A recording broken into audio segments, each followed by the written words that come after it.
Ration ಅಕ್ಕಿಗೆ ಈ ಎರಡು ಪದಾರ್ಥಗಳನ್ನು ಹಾಕಿ ಮ್ಯಾಜಿಕ್ಕನ್ನು ಮಾಡಿ ಸಾಫ್ಟ್ ಆಗಿರುವಂತಹ ಇಡ್ಲಿ ನಿಮ್ಮ ಮನೆಯಲ್ಲಿ ನೀವು ಮಾಡಬಹುದು. ಹೋಟೆಲ್ಗಿಂತ ಸಾಫ್ಟ್ ಆಗಿರುತ್ತೆ, ಬಿಳಿ ಬಿಳಿಯಾಗಿಯೂ ಇರುತ್ತೆ. ಹಾಗಾದರೆ ಬನ್ನಿ ಮಾಡುವ ವಿಧಾನ ನೋಡೋಣ. ಹಾಯ್ ಫ್ರೆಂಡ್ಸ್, ಎಲ್ಲರಿಗೂ ನಮಸ್ಕಾರ. KR ಚಾನಲ್ಗೆ ಸ್ವಾಗತ. ನಾನು ನಿಮ್ಮ ರೂಪ. ನಾನಿಲ್ಲಿ ಇಡ್ಲಿ ಮಾಡೋಕ್ಕೆ 1 ಗ್ಲಾಸಿನಷ್ಟು ಉದ್ದಿನಬೇಳೆ ತಗೊಂಡಿದ್ದೀನಿ.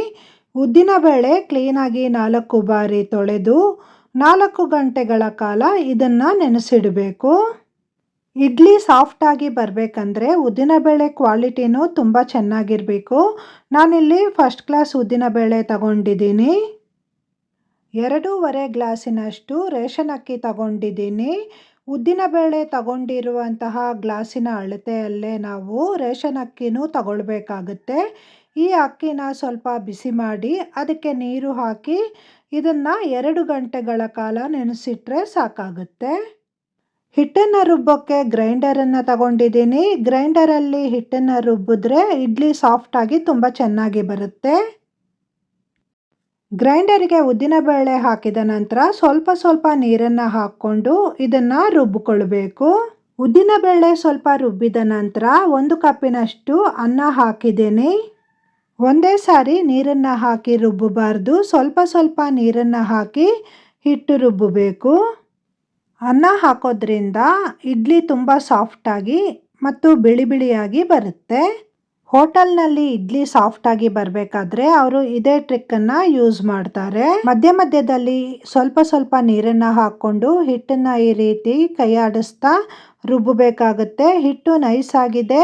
ಅಂದಾಜು 20 ನಿಮಿಷದ ಹೊತ್ತು ನಾನು ಹಿಟ್ಟನ್ನು ರುಬ್ಬಿದ್ದೇನೆ. ಈ ಹಿಟ್ಟನ್ನು ಪಾತ್ರೆಗೆ ತೆಗೆದು ನೆನೆಸಿಟ್ಟಿರುವಂತಹ ಅಕ್ಕಿನ ನಾನಿಲ್ಲಿ ಸೇರಿಸ್ತಾ ಇದ್ದೀನಿ. ಅಕ್ಕಿನ ಕ್ಲೀನಾಗಿ ತೊಳೆದು ಈ ಅಕ್ಕಿನ ನಾನಿಲ್ಲಿ ಹಾಕ್ಕೊಂಡಿದ್ದೀನಿ. ಅಕ್ಕಿ ಬೇಗ ನೈಸ್ ಆಗೋದ್ರಿಂದ ನೀವು ಗ್ರೈಂಡರ್ ಹತ್ತಿರನೇ ಇದ್ದು ಅಕ್ಕಿನ ನೋಡ್ಕೊಳ್ಬೇಕಾಗುತ್ತೆ. ನೋಡಿ, ಈ ರೀತಿ ರವೆ ಥರ ಅಕ್ಕಿನ ರುಬ್ಬಬೇಕು. ಉದ್ದಿನ ಹಿಟ್ಟು ತೆಗೆದಿರುವಂತಹ ಪಾತ್ರೆಗೆ ರವೆನ ತೆಗೆದಿದ್ದೀನಿ. ಇದನ್ನು ಈಗ ಒಮ್ಮೆ ಚೆನ್ನಾಗಿ ಮಿಕ್ಸ್ ಮಾಡಿದ್ದೀನಿ. ಇದಕ್ಕೆ 1 ಸ್ಪೂನಿನಷ್ಟು ಮೊಸರನ್ನ ಸೇರಿಸ್ತಾ ಇದ್ದೀನಿ. ಹುಳಿ ಮೊಸರು ಹಾಕಬೇಡಿ, ಫ್ರೆಶ್ ಆಗಿರುವಂತಹ ಮೊಸರನ್ನ ಹಾಕ್ಕೊಳ್ಬೇಕಾಗತ್ತೆ. ಮೊಸರು ಹಾಕಿದ ನಂತರ ಹಿಟ್ಟನ್ನು ಚೆನ್ನಾಗಿ ಈ ರೀತಿ ಕೈಯಲ್ಲಿ ಮಿಕ್ಸ್ ಮಾಡಬೇಕು. ಹಿಟ್ಟು ಚೆನ್ನಾಗಿ ಕಲಸಿದ ನಂತರ ನೋಡಿ, ಹಿಟ್ಟಿನ ಹದ ಈ ರೀತಿ ಇರಬೇಕು. ಇದನ್ನ ರಾತ್ರಿ ಪೂರ್ತಿ ಹಾಗೆ ಉದುಗೋಕ್ಕೆ ಬಿಡಬೇಕು. ಹಿಟ್ಟಿಗೆ ಮೊಸರು ಹಾಕಿ ಕಲಸೋದ್ರಿಂದ ಹಿಟ್ಟು ಉದುಗು ಬರುತ್ತೆ, ಹಾಗೆ ಇಡ್ಲಿ ಸಾಫ್ಟ್ ಆಗಿ ಬರುತ್ತೆ. ನೋಡಿ, ಬೆಳಿಗ್ಗೆ ನಾನಿಲ್ಲಿ ಹಿಟ್ಟನ್ನು ತೋರಿಸ್ತಾ ಇದ್ದೀನಿ. ಹಿಟ್ಟು ಎಷ್ಟು ಚೆನ್ನಾಗಿ ಉದುಗು ಬಂದಿದೆ. ಇದನ್ನು ಇನ್ನೊಮ್ಮೆ ಚೆನ್ನಾಗಿ ಮಿಕ್ಸ್ ಮಾಡಬೇಕು. ನಂತರ ಮಾಮೂಲಿ ಇಡ್ಲಿ ಥರನೇ ಇದನ್ನು ಮಾಡ್ಕೊಳ್ಬೇಕಾಗತ್ತೆ. ತಟ್ಟೆಗೆ ಸ್ವಲ್ಪ ಎಣ್ಣೆ ಹಚ್ಚಿ ಇಟ್ಟಿದ್ದೆ ನಾನು. ಈಗ ಹಿಟ್ಟನ್ನು ಹಾಕಿದ್ದೇನೆ. ಇಡ್ಲಿ ಪಾತ್ರೆಗೆ 2 ಲೋಟದಷ್ಟು ನೀರನ್ನು ಹಾಕಿ ಬಿಸಿ ಮಾಡಬೇಕು. ನೀರು ಬಿಸಿ ಆದ ನಂತರ ಇಡ್ಲಿ ಪ್ಲೇಟನ್ನು ಇಟ್ಟು ಮುಚ್ಚಿಟ್ಟು ಹಬೆಯಲ್ಲಿ 10 ನಿಮಿಷದ ಹೊತ್ತು ಇದನ್ನು ಬೇಯಿಸಬೇಕು. ನೋಡಿ, 10 ನಿಮಿಷದ ನಂತರ ನಾನಿಲ್ಲಿ ಸ್ಟವ್ ಆಫ್ ಮಾಡಿದ್ದೇನೆ. ಇಡ್ಲಿ ಕುಕ್ಕರ್ ಇಲ್ಲದೇ ಇದ್ದರೂ ಪಾತ್ರೆಯಲ್ಲಿ ಬೇಕಾದರೂ ನೀವು ಬೇಯಿಸಬಹುದು. 10 ನಿಮಿಷದ ನಂತರ ನಾನಿಲ್ಲಿ ಇಡ್ಲಿನ ತೆಗೆದು ತೋರಿಸ್ತಾ ಇದ್ದೀನಿ. ಇಡ್ಲಿ ನೋಡಿ ಎಷ್ಟು ಸಾಫ್ಟಾಗಿ ಎಷ್ಟು ಚೆನ್ನಾಗಿ ಬಂದಿದೆ.